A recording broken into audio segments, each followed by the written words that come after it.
This video is a theory video. Cringe, I know, but it's not about the lore, it's about the drought of content. So for those of you who aren't really up to speed with what happened in JP or don't really care, let me contextualize briefly what happened there.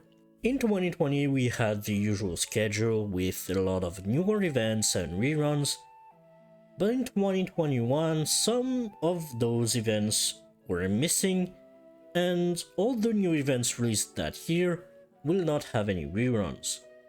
This trend continued to this day in JP. During those years, players have figured out Lazangle stopped doing reruns, although there is no official statement about it. So, to combat the emptiness of the event schedule, Lazangle decided to lengthen the event's duration by a week, and it had some mixed feedback. For some players, a really good thing. They are able to farm the event without having 1 CE per currency to get everything they want. But for others, it's a dead week in disguise because they might be able to get everything done in 1 or 2 weeks. Now I think the global server can dodge this issue entirely, but it's purely hypothetical. I couldn't find any solid evidence to back up my ideas.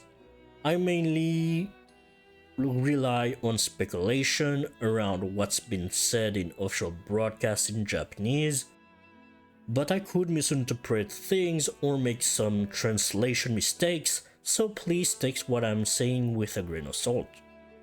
There will be 2 parts in this video. The first part is about what I believe happened in the Japanese server and why they decided to keep a 3-week event schedule. And the second part will be about what could happen to the global server.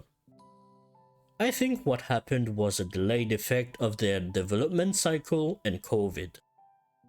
I don't think it's really bold to assume that FGO works with a lot of contractors, such as artists and translator for example, so they might have a similar development cycle to Final Fantasy XIV, where the entire team is already working on a patch that will be released in 6 to 10 months after the live patch. So the lack of content in 2022 might have been the result of the global pandemic in 2020. Now, why they stuck with it is another question that's pretty hard to answer actually, because I have no too little information about it, but I think it's because they don't have a big team behind the project. They are working on new things like new features and whatnot, but working on that and maintaining a rerun schedule alongside it might not be sustainable. I honestly think that's the case because the website has a big redirect link to a job application in form in Japanese.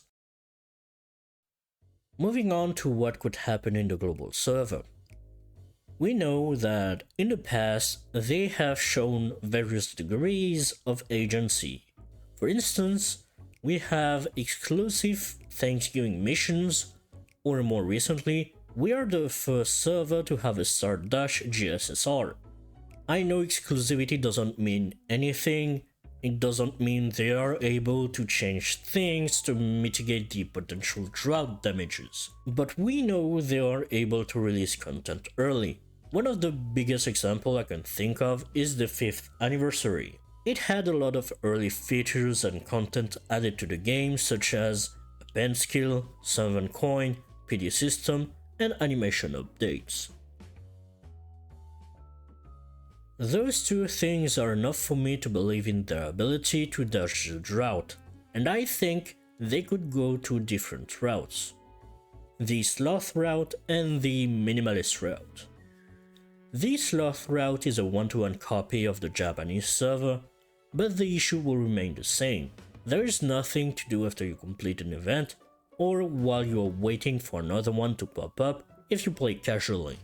The minimalist route takes into account the agency the global server has, and they could totally add half-epic campaigns on Ember Gathering, Training Grounds, Interludes, and Rank Ups, and rotate all of them from time to time. Of course, they could also run a 1/4 AP campaign on story for players that aren't really up to speed with the story. It's realistic enough to happen, and even if it looks simplistic, at least there is some incentive to do things while waiting for a new event. We can also make the argument that with their degree of agency and ability to release exclusive content, the global server could become its own Lost Belt and re-release past events, but honestly it's unlikely to happen. I suspect it's because the Japanese branch gave them some directives, and one of them might be not to differ too much in terms of actual content, so the player's experience is similar across all servers. Well, that's pretty much it for this video. I did not really expect this shower thought to become a full video, but it happened. I know the entirety of this is mainly speculation and I couldn't back it up properly, but I thought it would be interesting to figure out a lot of stuff and come up with a theory of what could happen. I also wish this video and other criticism from bigger FGO content creators are taken into account for what's going to happen in the global server, even though I feel like it won't matter too much. But anyways, it's not really up to me to decide, so in the meantime, I'm gonna go back to farming. I'll see you in the next one. Bye!